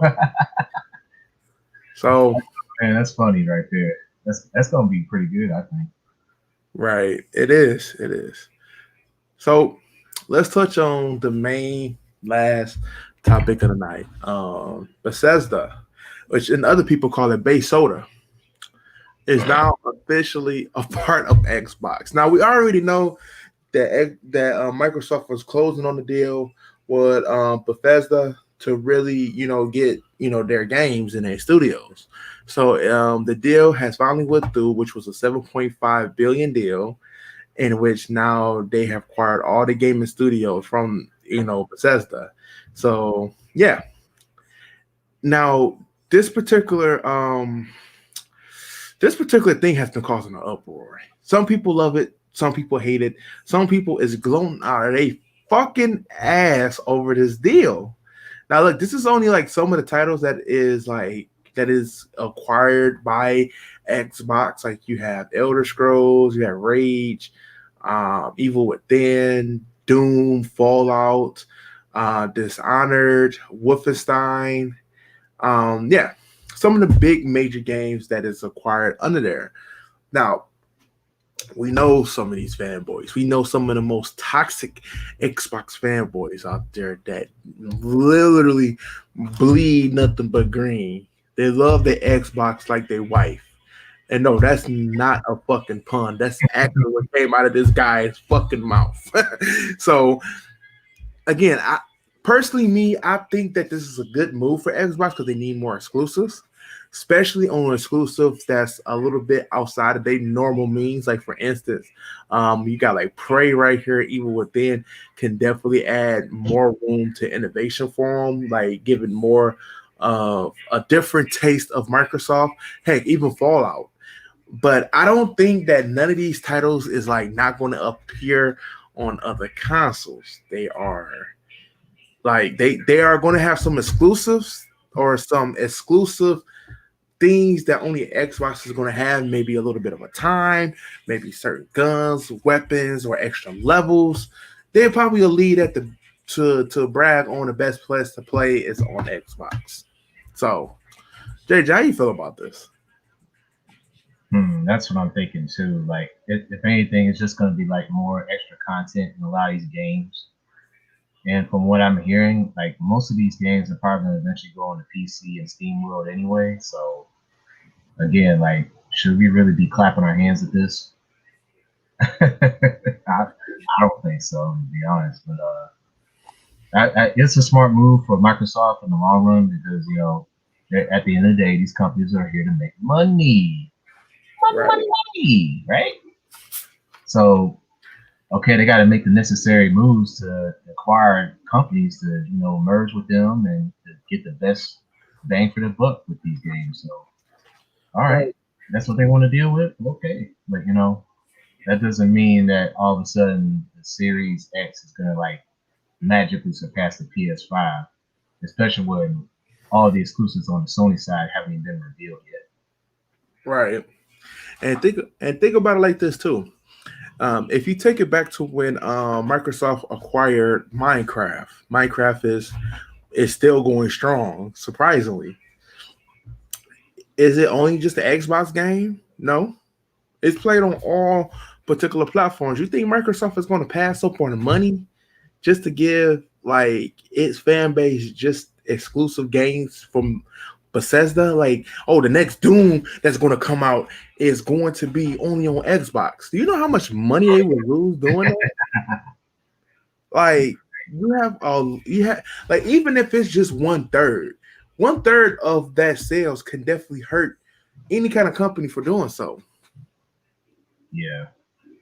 Like, especially when you talk about something like Elder Scrolls. Elder Scrolls is played everywhere. Everybody plays Elder Scrolls. I mean, not saying that I play Elder Scrolls, but it's everywhere. So honestly, it's going to be a Microsoft game at the end of the day, but it's not going to be an exclusive game. We're just going to have exclusive perks for people who have Xbox. Yeah, they're just gonna get like what? New stages, more weapons, more gear for extra protection, more firepower, so they can cheat their way to victories, not earn them the hard way. But hey, what do I know? Right. And I mean that's what they're going to do. It's not like, it's going to be anything like crazy. And I mean, and this goes for all the fanboys, like the Sony fanboys. Y'all can calm down, like just not too long ago, Sony bought Insomniac, which, that was a big move for them. So yeah, it's a game of chess, not checkers here. Like, Microsoft makes a move, Sony's going to respond back. Sony makes a move, Microsoft's got to respond back. It's healthy competition all around. It's not a console like they're trying to make it out to be. This isn't video game banging here. They need to stop it. Like, do they want their families to get killed over some bullshit? I don't think so. Yeah, G-Man makes a good point. They can play all these games and they got all these glaring glitches and stuff. Cyberpunk anybody, So you can brag about how powerful the console is and all that, but if you got all these glitches and you got internet connection problems linking people together for multiplayer games and everything, this is really nothing to be hyped over, honestly.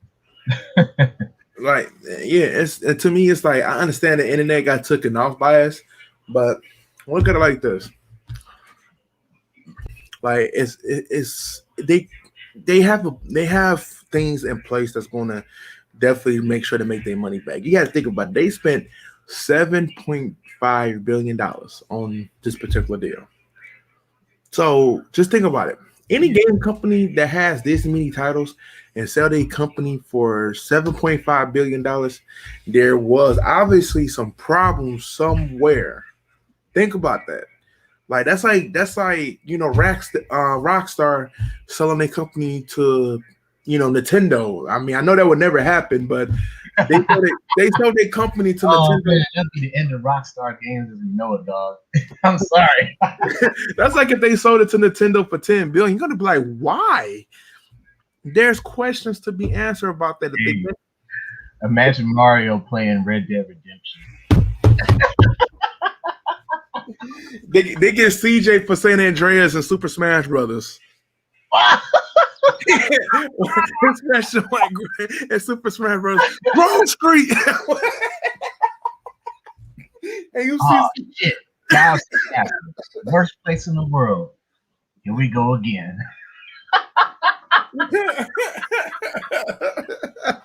Oh man, that would be crazy. That would break the video game networks everywhere, man. It would, like, any Nintendo platform it would break.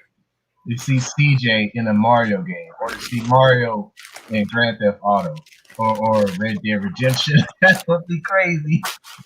Man. Hey, what about a Kirby holding a gun in Red Dead Redemption? Kirby Vanderlyn. You're going to see Luigi in the next Bully game. Yeah, Oh, yeah, the classic. How can we forget Robot Chicken? You killed my brother. You Kid Luigi, you sons of bitches. Sons of bitches. Oh man. But that's just an example of like what could possibly be problems with a company that's selling like if a third party company is making enough money, you gotta think about it. They don't need to sell their company. They don't. They wouldn't have to. Look at Call of Duty. Call of Duty is going strong. I mean, we are not big fans of Activision. I'm being straight up. No, not Boondocks. Hey, Thugnificent. You know, there's a bounty on Thugnificent or Stink Meter. Oh shit, G man, you wildin'. Yo, you JJ, check out the Discord. Oh shit. Okay, wait. Oh damn. Yeah, exactly. He'll be rolling down the what do you call it, New Austin State, you know, catching bounties, getting the turtles and the Bowser looking creeps over there. You were under arrest, motherfucker. Let me bring you back to the sheriff. So now the thing is that is Microsoft going to really capitalize on the opportunity that they do have? Because I know personally, I would love to see the Doom Slayer go against Master Chief. I would love to see that. Oh yeah, that would be nice. Like, make it happen. Like, y'all got the opportunity in the window now. Don't I'm just saying. This is what I'm gonna say to Microsoft. Don't fuck up. Y'all guys have Rare and you haven't did shit with none of them classic games. Don't fuck up. They might find a way to screw up. Man, like seriously. Microsoft seems to be the one company that relates the least to the fan base. At least that's what it appears to me. Oh man, yo, G man, yo, which Mario Party was that from, bro? Oh, dude. Oh man, you're giving Nintendo too many ideas now. We're giving them too many ideas. You know what? Let's take it back. For real, man. They try to convince Rockstar to sign with Nintendo as exclusive. Oh man, that's crazy. We gave them up.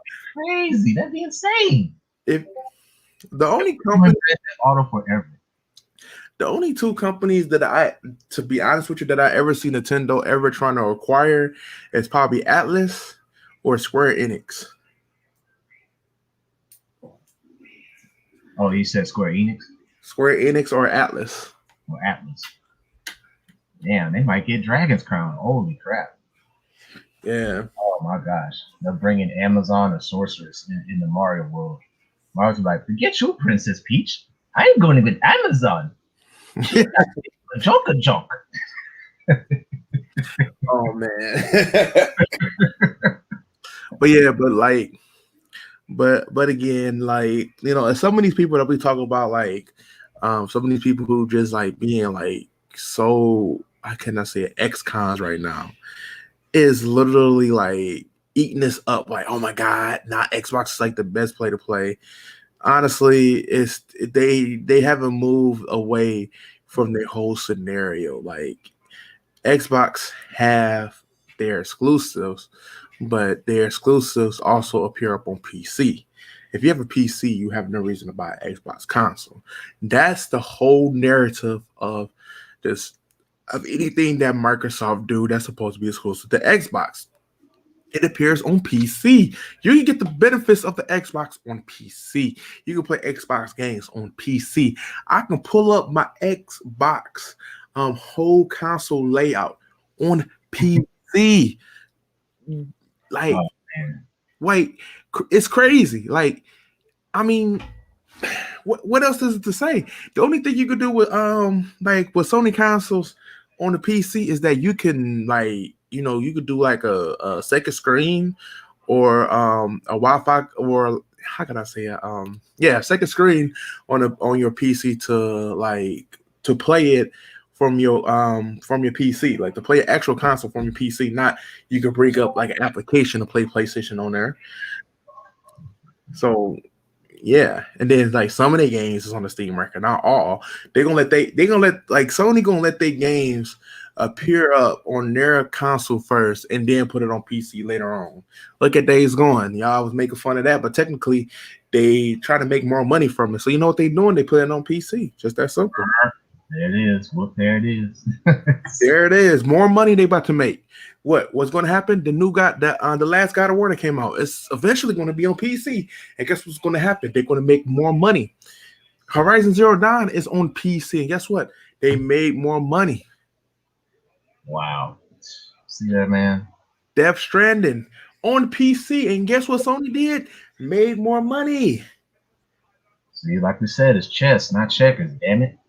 All these cons understand.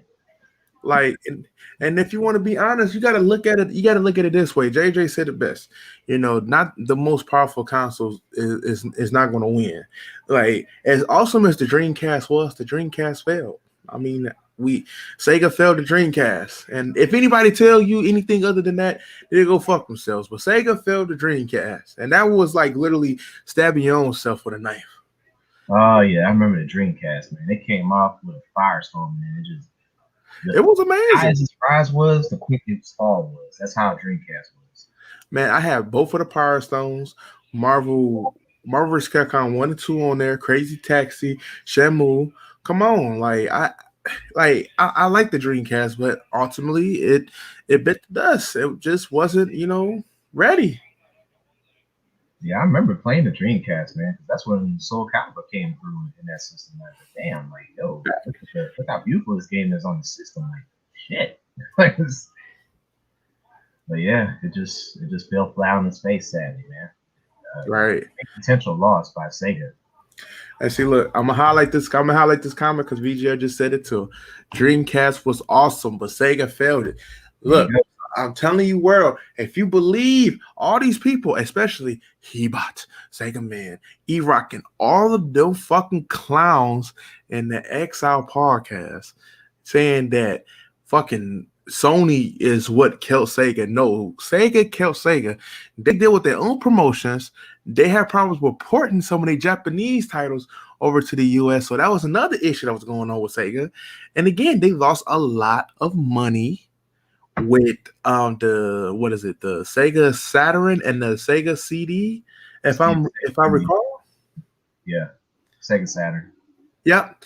And then not only that, this is another thing, and there's a lot of things that slip even my mind at times. Namco Bandai was actually supposed to be a Sega exclusive company, but you know what happened? They backed out of the deal because Sega. Guess what Sega was doing? Losing money. Ooh, smart move by Namco. Look at them now. Look at them now. They got Souls game. They got Tales of game. Hey, they made Naruto Ninja Storm that took off like wildfire. And they got Tekken. So Tekken, amazing. Come on now. Ooh. Come on now. And he talked, and look, and I'm gonna tell you like these guys will say, man, believe me. They always says believe me, but they don't watch anime, but they quote Naruto a lot. Believe in me. Like, you fools just don't understand. Without any facts, your comments is irrelevant. Just like how you try to get my boy VGL. Your comments is irrelevant when you don't got the evidence. Yeah, all they got is pity parties.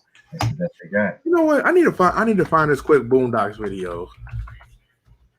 Angela said Sonic Bandicoot. Dude, don't get Sega ideas.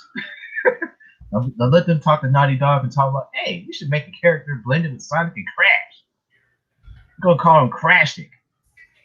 He's fast and he can crash shit.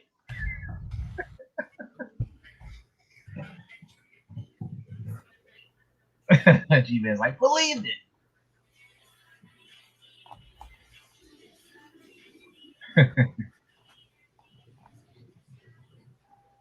Yeah, in these games and streets, yo.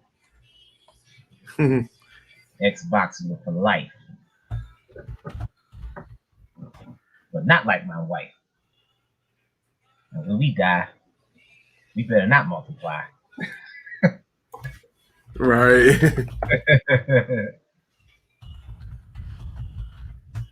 Oh, they are? Dang, man. So they're blending Sonic and Crash together like it's Dragon Ball. It's a fusion. Well, Sega actually has like a lot of other third party games that's actually pretty good. But yeah, for the most part, they are still alive because of Sonic, because you still have a fan base of Sonic who will never let it die out, and they actually do They get got movies now, so yeah, Sonic is pretty much its own thing now. But here go the video from Boondocks that we need to watch, and this is like your response to these fools always talking about this crap.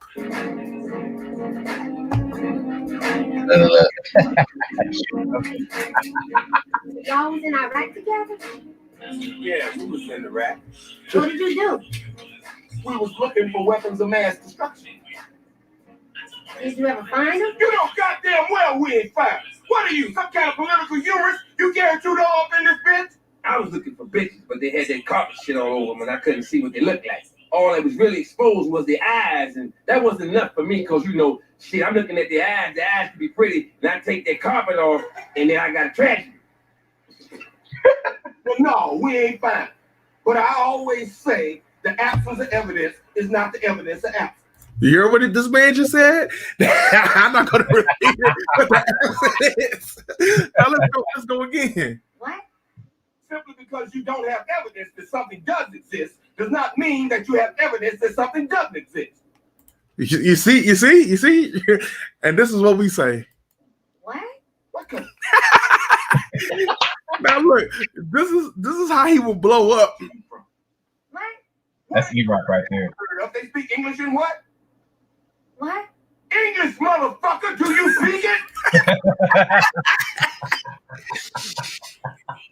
Yeah. Oh man. And the words I'm saying to you. Yeah. Well, what I'm saying is that there are known knowns and that there are known unknowns, but there's also unknown unknowns. Things we don't know that we don't know. So I guess we don't know. That's all he can say. What? Say what again? Say what again? I dare you. I double dare you, motherfucker.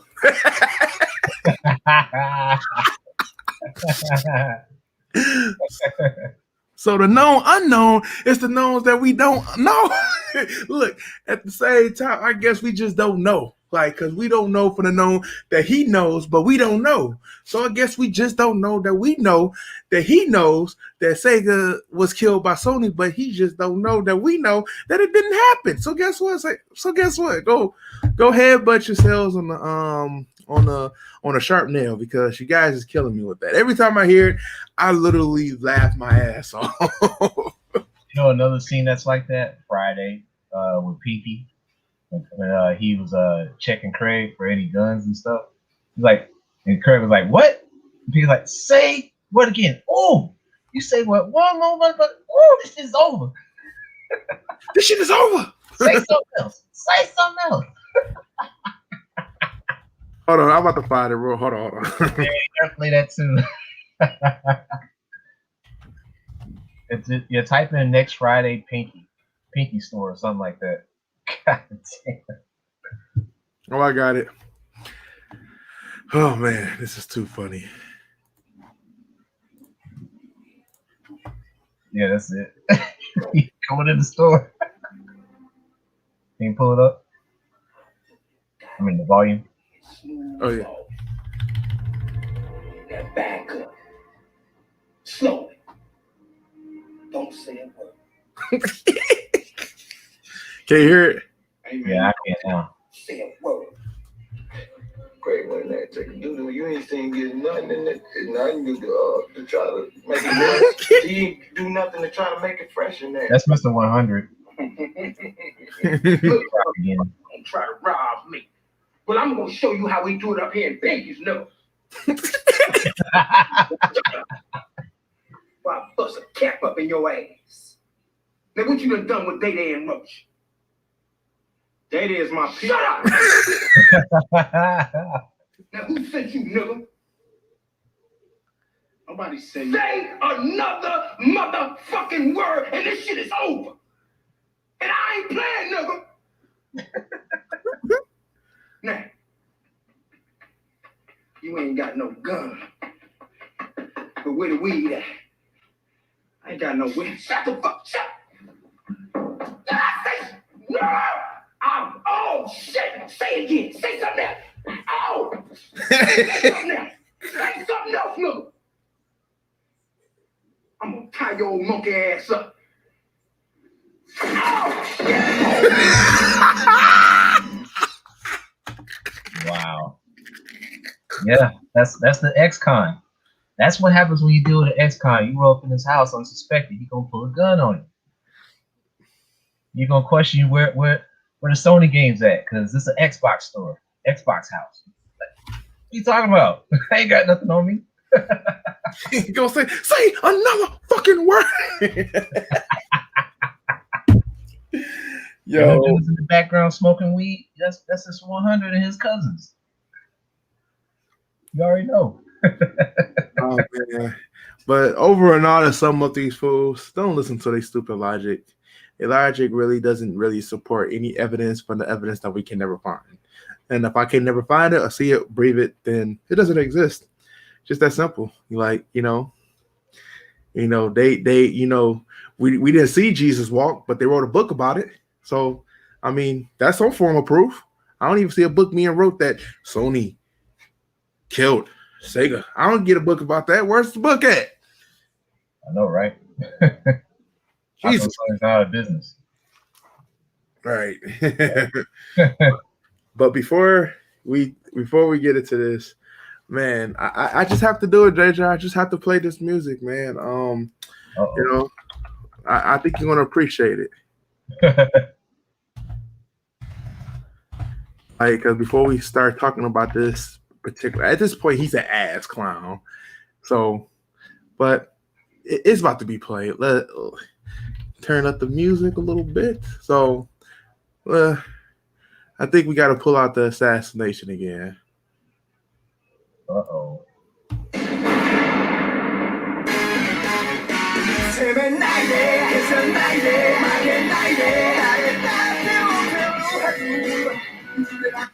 There you go. So, this particular guy, Mr. Coronavirus Star, Retro Gaming Star, the ultimate retro superstar. What is his new name now? The Mega Gamer Zero? That's what he calls himself now, Mega Gamer Zero. So, y'all should have known this fool can never keep a promise. He can't keep a promise like a fat chick telling you that at a buffet she's going to eat one plate. You know her big ass ain't going to just eat one plate. Mm-hmm. I wonder, should we pull up the picture? It's not going to happen. Hey, I wonder, should we pull up the picture? Oh, people know what this guy. I know that they got into a little therapy session. He kind of flipped out on everybody. And then he said he was going to take a break to June. Obviously, things happen. And then, guess what happened? Uh-oh. He deleted his channel.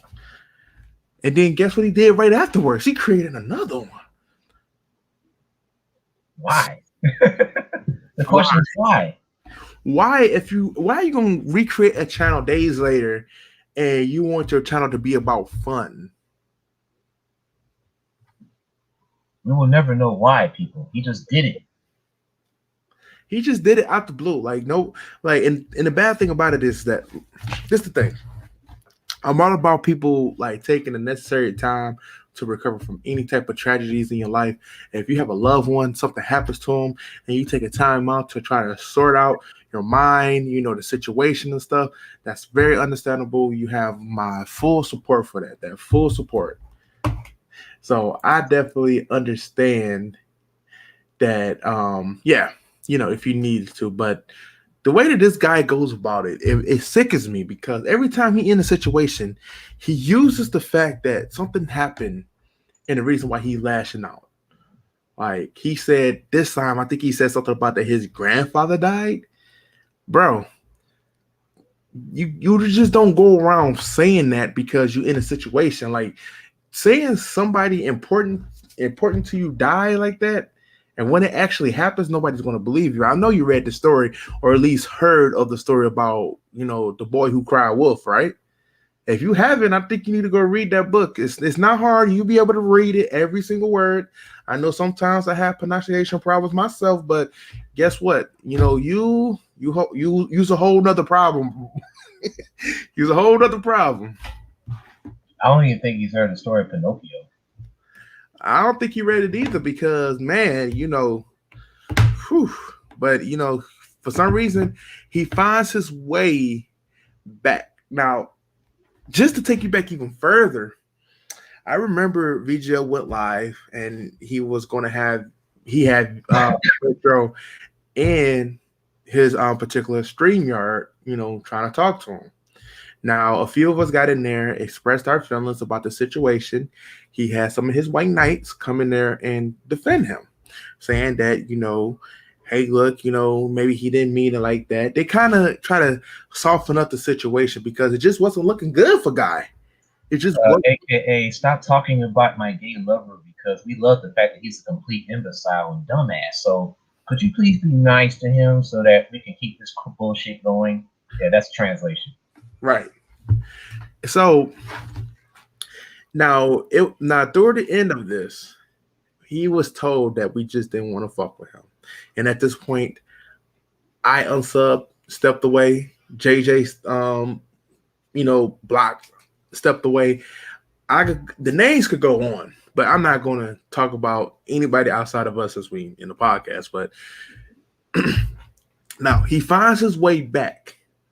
It's like he just can't. It's just like something is just telling him, I need to be friends with these guys. I need to do this for these guys. I don't ask him for no type of support. I don't ask him to include me in any type of shout outs. I don't ask him to do none of that. Nor does anybody here ask him, but he does. He comes back. And this recent time, he came back and he had baggage. He still has baggage, but we're not going to get into this baggage that's still here, but he had baggage. Now, he came in there, I think it was when I was streaming, what was it? Trials of Mana, and he had an imposter with him.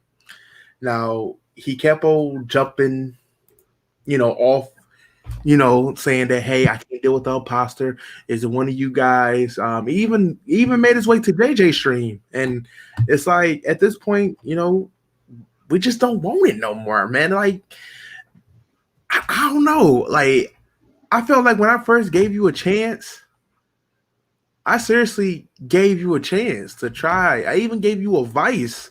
Like, I took time out of my day to talk to you. We both did. Yeah, I even sent this guy messages to even try to recommend or what he can do. And if you think I'm playing, like here, I'm about to share screen this. Let me pull up my Discord. Look at this. I left him long messages. He called me. He even sent me invites to his stuff. Look at this. He called me too in the past. Look at this. I'm sending him messages like he's sending me messages. We messaging back and forth. You see this? That's ridiculous. It's crazy. This is insane. And I mean, I get it. Some of this is dated, but look at this crap. And you know what? In all of this, what's going on, ISO? Thank you for I hate that you missed like some of the show, bro. But I'm just talking about this cornball right now. But yeah, I gave this guy advice, and again, I understand he's not all the way there in the head, but at the same time, if you have enough sense to create a YouTube, to make videos, to post them, to know what to say, to have manipulating words, to ask people for stuff online, to get people to send you stuff, then you have enough sense to listen to what somebody is giving you a generalized advice to try to better yourself and better your platform in your perspective words. Now, he took none of my advice. He took none of JJ's advice. He took none of VGL advice. And there was even one time VGL got a little bit personal in the stream, and he pretty much blew over it, which was a form of disrespect. Now, fast forward, we get to this point where he's still telling people to go to hell, Who gave you the right to tell somebody that? You're supposed to speak on positivity. Through the negative, you're still supposed to say, have a nice day. I hope things work out. Not go to hell. Who gives you the right to tell somebody or pass judgment on them? He still gets upset, takes his anger, whatever out on everybody else. That's not how he's about to do this no more. So, Retro, if you guys listen to this, if you're not, I don't give a flying shit. If I see you in my stream, you're getting blocked. I don't care how many times I gotta block you. My block list could say Retro Gamer Star, the Mega Gamer 0 1,000 times. I'm going to block it. I don't want nothing to do with you. I don't want you liking, subbing, or doing none of that. Stay away. Stay away, boy. And if you keep on calling yourself trying to do something, I know the group home you stay in, the Blessing group. I'm gonna throw out a little partial of the name out there. I know the VP, and I see the sub. I see all the workers. I ain't paying them enough. Uh-oh. So if you don't listen, don't make me have to make that personal call because you're not listening at this point. You get into too much social media issues that is getting out of hand. So it's getting out of hand because he puts himself in those situations when he doesn't have to be. This is why I touched on in my last video. Resetting conversations, getting involved in beefs that have nothing to do with you whatsoever. You could be doing so many different things with your life right now, but instead you want to troll people online. And there's nothing positive about that at all. Nothing. Trolling people. When you hear this dude talk, saying he's a nice guy, he's positive, he wants to show everybody love and all this other crap, that's not what he means. He just means he wants you to stick around so he can control you and make himself feel better. Okay? Because he doesn't have any real friends outside the group home. He really don't. Not even his subs. His subs are just there to kind of grandstand and just say yes to bullshit to students all the time. That's pretty much what it is. Like, and at this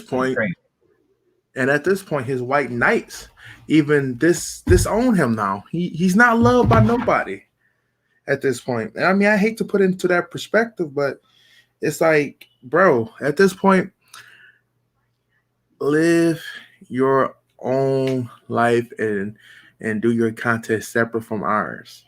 Stop stalking people's channels, ripping their ideas of their videos off, because you did it to VGL on numerous occasions, especially when it came to that Sega Genesis video.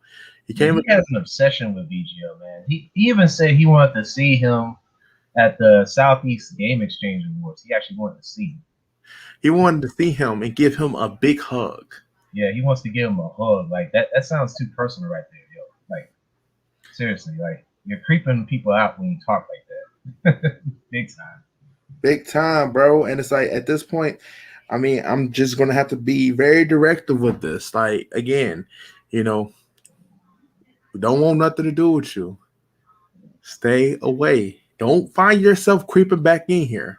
Don't find yourself creeping back onto people's channels.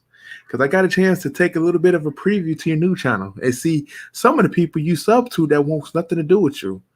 Stay away. We don't need you. We don't want you. Yeah, even they're getting tired of it. I mean, it was funny for them to begin with, but now, you know, they're starting to see you making the same tactics over and over again, and it's not really fun anymore, which shows your lack of creativity as a YouTuber. Honestly, it's getting old, man. Like, it's not funny. It's getting super funny. It's getting to the point to where it's like, man, like, you're going to make people cross that line. Like, it's crossing that threshold to where, man, people may just want to beat you up. Like, and I mean, again, the last thing I want is somebody to receive any kind of violence or anything like that. But man, like, the stuff you're doing, I mean, I'll be honest with you. If you was in my face and the way that you yelled over the internet and you yelled in my face and told me to go to hell, a lot worse things could have happened if he said that in our faces, especially me. Oh yeah, I'm grown. I beat you up. Like, no, you're talking to me like that, man. I'm sorry. Those are fighting words, Retro. Those are fighting words. You No, do know that, right? And it's not even about being a bully. It's about respect. At that point, I'm a grown man. These people grown you talking to like this. Yeah, we offline now. This ain't online. We offline. You can act tough and you can act like you're sorry. You can act like you're innocent. But nah, when you offline, all that's out the window, dude. Cause I'm gonna tell you like this. When without the gaming, without the anime, without all of that stuff, I'm a grown ass man. And if you ever talk to me like that, like face to face, I'll beat your ass. That's the real problem at the end of the day. He hasn't known true pain. I don't know what's going on in that group home, but they obviously haven't been giving him any pain. It's just been kind of like, shut up, boy. You just doing what you want to do. You don't care. Like they give you too much freedom. I say you need to be supervised. So take this as a warning. If you don't want them to be involved, then don't involve yourself with other people who don't want to be involved with you. If they change management and his new names or whatever are like complete bitches, we're all for it. Right. We're all for it, man. They need to lay the hurt on this dude, man. Make him get out the room, man. Like, make him drive because he doesn't have a license. He doesn't know how to drive at 25 years old. Give him a license. Help him try to find a job of some type. Just get him off the computer for several hours a day, and maybe that might spark some independence on him. Maybe. And technically, I'm gonna just give you this one, lastly, advice. Please, to dear God, edit your videos before you upload it, because I don't want to see another fucking goofy coming out of somebody's shorts. I don't want to see somebody bare ass about to get their temperature checked before they walk in the fucking bathroom. I don't want to see you on the toilet want to fucking live stream. I don't want to see none of that shit. Oh yeah. When he does his live streams, like anything goes behind his back, pretty much. Anything goes. Anything. You don't care. You don't care at all. He doesn't go back and watch his videos like, oh shit, I didn't realize Luke had his pants down. Oh crap, I didn't realize Scotty over there was peeing on the floor. I better edit that out. Like, seriously, like, dear God, boy, like, you don't have no respect for Luke or none of them in that home. Like, they don't even have a choice in the matter. You just do it. And then using him in your apologies, crying. Like, no. So another thing. Get better at games. I'm tired of going to your live stream and you're losing every time. How many times are you losing that Mario 3? 57? 57 and 13 deaths. 57 deaths, 13 game overs. That makes no sense. Nobody's watching that. I'm sorry. We're not watching people screw up over and over and over again. Get better at games. Mm-hmm. So, with all this being said, everything that is said, I'm about to play this theme for you. You know, you're going away present to a chapter done in this lifestyle, and we can get on with ourselves to make it content, supporting each other content, and actually move it to the next level. And I feel like once we do this, put the nail on the coffin, let's move on. I mean, again, and if I choose to make jokes about this in the future, guess what? I can, because you did something stupid, and I find. In retro, the word is spreading, man. The word is spreading that you are a compulsive liar and you're a crap gamer. Play the music. Here we go. So this is the closing to you. Sorry, but it just has to be played.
and I leave you. Rest in peace.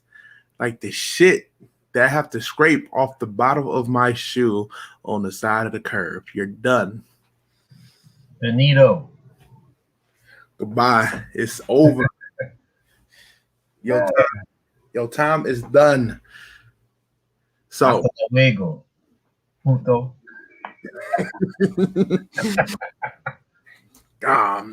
It's over.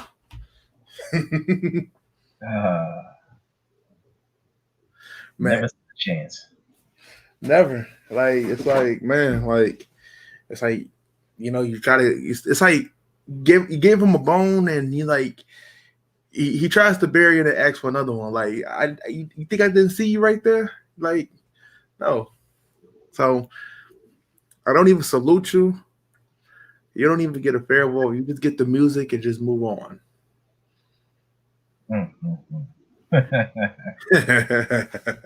Oh man. Hopefully we don't have to bury anybody else like that. But hey, he had to be made an example out of. You can't keep having this foolishness go on the site or on social media. Right. But so, man. So JJ, anything you want to add before we close this out? Not exactly. I mean, we've already said our piece with these ex-cons, and we haven't talked about Darth Kirby. I was told earlier that he was live streaming. Darth Kirby, aka Harmonican Smithwalker. Yeah, we might be addressing him too later on. Hang on a sec.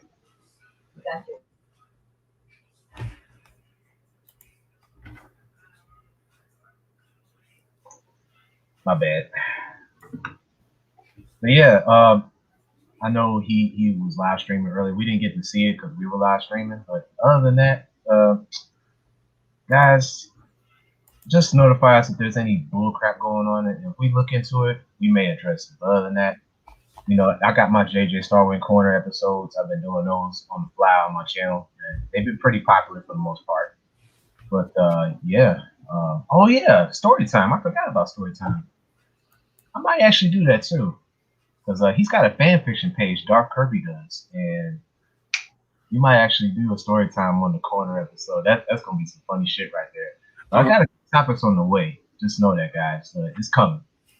Yeah, if you haven't already, man, his corner episodes, man, JJ spreading the wisdom, spreading the love. So, you know, if anybody who needs that special attention, trust me, he will address them. He will address the topics. He will do what he can.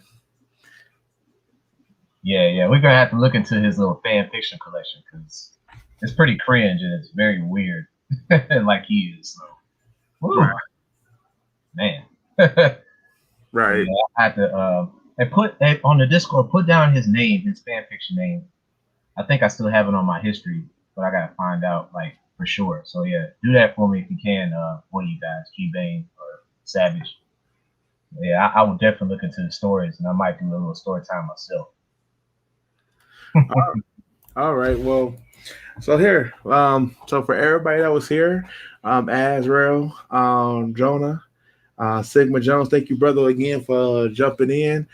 G Bane, VGL, G Man, Savage. We had Hologram who came through. Mega Drive Adam, thank you, brother. We had Gab. Anybody else I'm missing? Killer J. Don't want to forget about you, buddy. Thank you again. Anybody that I missed, because the comments only let me go back so far. Again, thank you guys for definitely tuning in to the podcast, episode 25. Episode 26 is going to be on JJ Starwind channel next week. Yeah, that's right. Episode 26. Wow, it's been amazing. 6 months doing this podcast. We definitely have some funny ones here. And hopefully we continue to spread some knowledge and spread some insight on what's going on in the gaming and anime community. And thanks again, everybody, for your support. Hope to see you on my channel next Friday, hopefully, 8 o'clock Central Time, 9 p.m. Eastern. Yeah, and again, that if you want to be a guest, just hit us up and we'll try to squeeze you in there. You know, if that just love. That's just love right there. Want to be a guest coming in here. We appreciate it. I know so far we had G-Bane, we had VGL, we had Joda, we had Killer J, we had Wild Man. So yeah, we had a few guests already.